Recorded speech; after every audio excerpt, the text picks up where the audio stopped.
म नवीना तामाङ। दर्शकहरू, तपाईँ हेर्दै हुनुहुन्छ माई टिभीबाट प्रत्येक आइतबार प्रसारण हुने कार्यक्रम साताको गतिविधि। कार्यक्रम साताको गतिविधि मार्फत हामीले बितेको पछिल्लो एक सातामा के कस्ता घटनाहरू घटेका छन् ती घटनाहरूलाई प्रमुखताका साथ प्रसारण गर्दै आएका छौँ। दर्शकहरू, आउनुहोस् कार्यक्रमतर्फ लागौँ।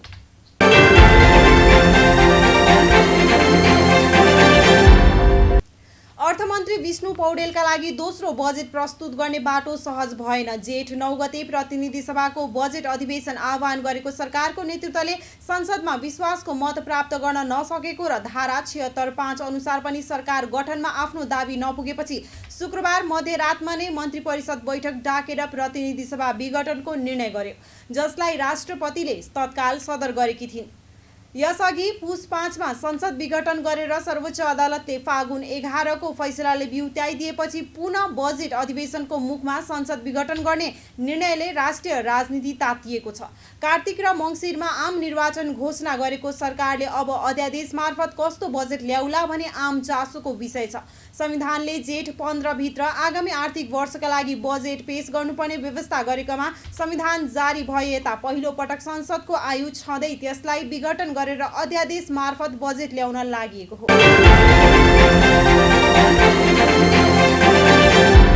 प्रधानमन्त्री केपी शर्मा ओलीले सबै दलको सहभागितामा चुनावी सरकार गठन गर्न सकिने स्पष्ट गरेका छन्। विपक्षी दलले अमर्यादित, अस्वस्थ, अलोकतान्त्रिक र कृत्रिम रूपमा हस्ताक्षर गराएर प्रधानमन्त्रीका लागि दाबी गरेको जनाउँदै उनले यसकारण पनि मुलुक मध्यावधि निर्वाचनमा गएको बताए। प्रेस चौतारी नेपालले आइतबार आयोजना गरेको सञ्चारकर्मीसँगको छलफलमा प्रधानमन्त्री ओलीले निर्वाचनमा भाग लिन सबै पक्षलाई आग्रह गर्दै संविधान बमोजिम आफ्नो नेतृत्वको राष्ट्रिय सरकार बनाएर निर्वाचनमा जान आफू तयार रहेको स्पष्ट गरे। संसदीय राजनीतिक प्रणालीका आधारमा आफूले प्रधानमन्त्रीमा गरेको दाबी उपयुक्त भए पनि विश्वासको मत पाउने सक्ने आधार नदेखिएपछि राष्ट्रपतिले दुवै पक्षको दाबी अस्वीकार गरेको उनको धारणा छ। नेकपा एमालेका अध्यक्ष ओलीले निर्वाचन अगाडि सबै नागरिकलाई कोभिड-19 विरुद्धको खोप लगाइने सरकारको प्रयास हुने पनि बताए। उनले आगामी आर्थिक वर्षको बजेट कोभिड नियन्त्रणमा प्राथमिकता दिँदै जेठ 15 गते नै अध्यादेशबाट आउने जानकारी दिए। एक प्रश्नका जवाफमा उनले पार्टीमा रहेर सरकार विरुद्ध विपक्षीसँग साँठगाँठ गर्नेहरूलाई कारबाही गरिने स्पष्ट पारे।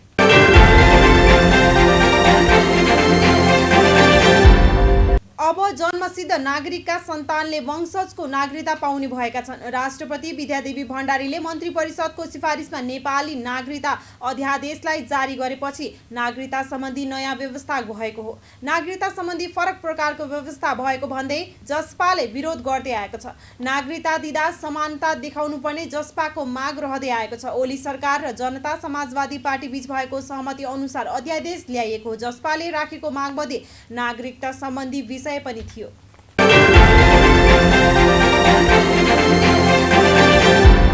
जनस्वास्थ्य कर्मीहरूले नेपालमा कोरोना संक्रमणको जोखिम रहेका बेला मध्यावधि निर्वाचन घोषणा गरिनुले आफूहरूलाई चिन्तित तुल्याएको बताएका छन्। कोरोना संक्रमणको जोखिमका बेला अस्पतालमा बेड र अक्सिजनको अभाव भइरहेका बेला मध्यावधि निर्वाचन घोषणा गरिनु नागरिकको जीवनप्रति सरकारको चरम गैर जिम्मेवारीपनको स्पष्ट उदाहरण भएको बताएका छन्। जनस्वास्थ्य कर्मीहरू doctor Sharad Wanta, doctor Mahesh Maske, doctor Badriraj Pande, doctor Sujan Babu Marahatta, doctor Aruna Upreti, doctor Samir Mani Dixit, doctor Binjwala Shrestha, doctor Rajendra BC, doctor Krishnaman Sakya लगायतले आज एक विज्ञप्ति जारी गर्दै सरकारको ध्यानाकर्षण गराएका हुन्। आज 9 जनस्वास्थ्य कर्मीहरूले एक विज्ञप्ति जारी गर्दै भनेका छन्, देश कोभिड-19 को महामारीको दोस्रो लहरबाट आक्रान्त भइरहेको बेला प्रधानमन्त्रीको सिफारिसमा राष्ट्रपतिबाट भएको संघीय सभाको विघटन र मध्यावधि निर्वाचनको घोषणाले हामी जनस्वास्थ्य कर्मीहरू चिन्तित र मर्माहित भएका छौँ। अस्पतालको शय्या नपाएर कोभिडका बिरामीहरू छटपटाइरहेको बेला आवश्यक औषधि र अक्सिजन नभएर स्वास्थ्य कर्मीले अथक प्रयास गर्दा गर्दै पनि अस्पतालको शय्यामा बिरामीहरूले ज्यान गुमाउनु परेको यो मर्मिक घडीमा जनताको जीवन रक्षामा केन्द्रित हुनुको सट्टा मध्यावधि निर्वाचनको घोषणा गर्नु नागरिकको जीवनप्रति सरकारको चरम गैर जिम्मेवारीपनको स्पष्ट उदाहरण हो।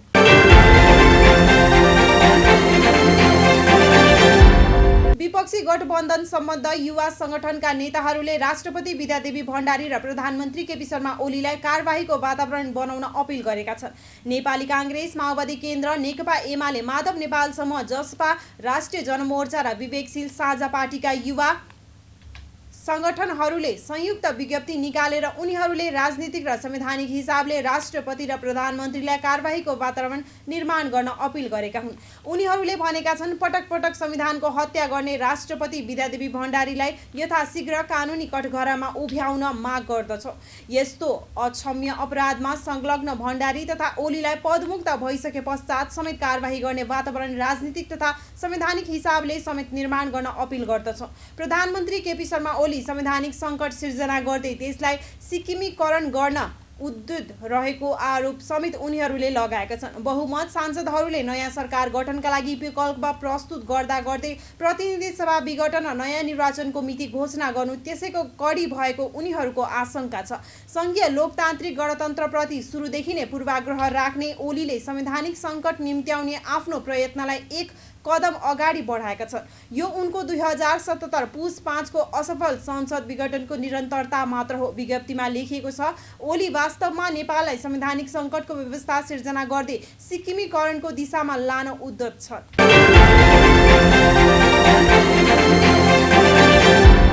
प्रधानमन्त्री केपी ओलीको सिफारिसमा मध्यरातमा फेरि प्रतिनिधि सभा विघटन भएको छ। शुक्रबार राति आकस्मिक मन्त्री परिषद बैठक बोलाएर ओलीले 12:50 प्रतिनिधि सभा विघटनका लागि गरेको सिफारिस राष्ट्रपति विद्यादेवी भण्डारीले 1 घण्टापछि 1:49 घोषणा गरेकी हुन्। राष्ट्रपतिबाट नेपालको संविधानको धारा 76 को उपधारा 7 बमोजिम प्रतिनिधि सभा विघटन गर्न र अर्को प्रतिनिधि सभाको पहिलो चरणको निर्वाचन 2078 साल कार्तिक 26 गते शुक्रबार र दोस्रो चरणको निर्वाचन 2078 साल मङ्सिर 3 गते शुक्रबार सम्पन्न गर्ने गरी निर्वाचनको मिति घोषणा भएको हो। प्रतिनिधि सभा विघटन विरुद्ध सर्वोच्च अदालतमा 25 वटा रिट परेका छन्। आइतबार परेका रिटहरू दर्ता प्रक्रियामा छन्। दर्ता भइसकेको अवस्था छैन। मन्त्री परिषदको सिफारिसमा राष्ट्रपति विद्यादेवी भण्डारीले जेठ 8 गते बिहान प्रतिनिधि सभा विघटन गरी कार्तिक 26 र मङ्सिर 3 लाई मध्यावधि निर्वाचन तोकेकी थिइन्। यस विरुद्ध सर्वोच्चमा 25 वटा रिट पेश भएको सञ्चार विज्ञ किशोर पौडेलले जानकारी दिए। उनका अनुसार सबै रिट दर्ता प्रक्रियामा छ। सार्वजनिक सरोकारको विषय भन्दै यति धेरै रिट परेका हुन्। रिटमा यो विषय संवैधानिक इजलासले हेर्नुपर्ने माग गरिएको छ। यसअघि पुस 5 को विघटन विरुद्ध परेका मुद्दा संवैधानिक इजलासले हेरेको थियो।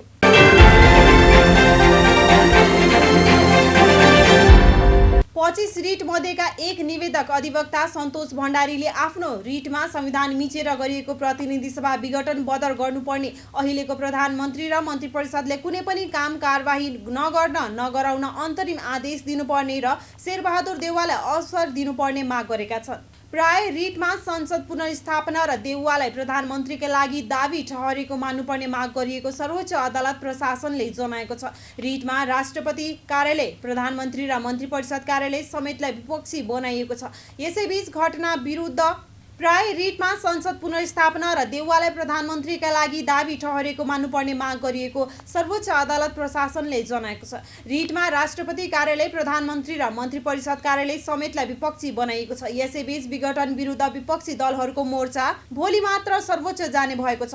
प्रमुख प्रतिपक्षी दल नेपाली काङ्ग्रेस, माओवादी केन्द्र, जनता समाजवादी पार्टी, एमालेको माधव नेपाल पक्ष र राष्ट्रिय जनमोर्चाले प्रधानमन्त्रीमा काङ्ग्रेस सभापति शेरबहादुर देउवालाई नियुक्त गर्नुपर्ने माग राख्दै रिट दायर गर्न लागेको हो। आइतबार रिट तयारी पूरा नभएकाले जान नभ्याएको माओवादी केन्द्रका अध्यक्ष पुष्पकमल दाहाल प्रचण्डले बताए। भोलि सर्वोच्च जाने तयारी भएको छ। रिटको तयारी हुँदैछ, बेलुकासम्म सकिन्छ। आजै जाने हाम्रो तयारी थियो, 3 बजिसकेको हुनाले भोलि मात्र हामी जान्छौँ, प्रचण्डले भने। विपक्षी मोर्चा 149 सांसदको नागरिकता र हस्ताक्षर लिएर अदालत जाने तयारीमा छ। प्रचण्डले त 149 जना तत्कालीन सांसद जसले देउवालाई प्रधानमन्त्री बनाउन माग गर्दै हस्ताक्षर गरेका थिए शरीर उपस्थित भएर सर्वोच्च जाने तयारी गरेको दावी गरेका छन्।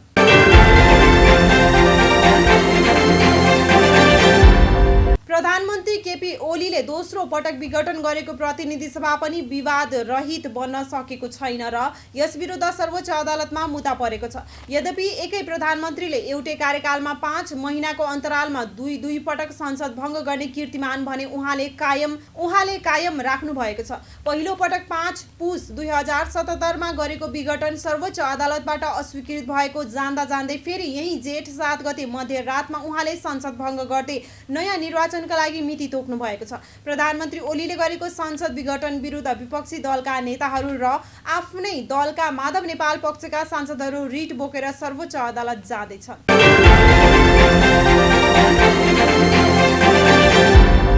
नाइजेरियामा भएको विमान दुर्घटनामा परि सेना प्रमुख लेफ्टिनेन्ट जनरल इब्राहिम अटाहिरू सहित 11 जनाको मृत्यु भएको छ। अन्तर्राष्ट्रिय समाचार संस्थाहरूका अनुसार नाइजेरियाको उत्तरी क्षेत्रमा रहेको विमानस्थल नजिकै शुक्रबार उक्त विमान दुर्घटना भएको हो। मौसमको खराबीको कारण काडुना अन्तर्राष्ट्रिय विमानस्थलमा ल्यान्डिङको क्रममा विमान दुर्घटना भएको नाइजेरियाको सेनाले जनाएको छ। हालसम्म उक्त दुर्घटनामा विषयमा विस्तृत जानकारी सार्वजनिक गरिएको छैन। ब्रिगेडियर जनरल मोहम्मद येरिमाले छिटै नै यसबारे विस्तृत विवरण सार्वजनिक गरिने बताएका छन्। उक्त दुर्घटनामा मृत्यु भएका अन्य सैन्य अधिकारीहरूको नाम भने सार्वजनिक गरिएको छैन। सेनाका प्रमुख अटाहीहरूलाई गत जनवरीमा राष्ट्रपति मोहम्मद बुहारीले नियुक्त गरेका थिए। पछिल्लो समय मुलुकमा बढ्दो हिंसा नियन्त्रणको लागि उनलाई जिम्मेवारी दिएको थियो। विशेष गरी चरमपन्थी संगठन बोको हरामसँगको लडाईँ नाइजेरियाको लागि चुनौतीपूर्ण देखिएको छ। नाइजेरिया उत्तरी पूर्वी क्षेत्रमा सन् 2009 यता यो लडाईँमा अहिलेसम्म करिब 40,000 जनाको मृत्यु भइसकेको छ भने करिब 20 लाख मानिसहरू विस्थापित भइसकेका छन्।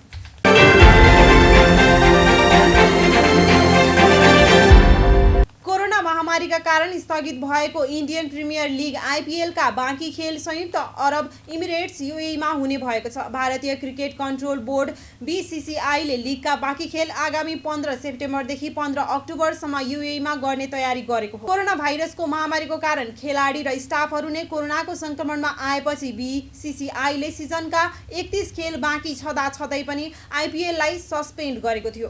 बीसीसीआईले आइपिएलका बाँकी खेल युएई वा इङ्ल्यान्ड मध्ये एक ठाउँमा खेलाउने बारेमा सोचे पनि अन्ततः युएईमा नै लिग गराउने निष्कर्षमा पुगेको भारतीय सञ्चार माध्यमले जनाएका छन्। बीसीसीआईको आगामी 29 मेमा बस्ने अन्ततः युएईमा नै लिग गराउने निष्कर्षमा पुगेको भारतीय सञ्चार माध्यमले जनाएका छन्। बीसीसीआईको आगामी 29 मेमा बस्ने विशेष बैठकले यसबारेमा थप निर्णय गर्नेछ। आइपिएल स्थगित हुनु अघि 8 खेल खेलेको दिल्ली क्यापिटल्स 12 अङ्कमा तालिकाको शीर्ष स्थानमा छ।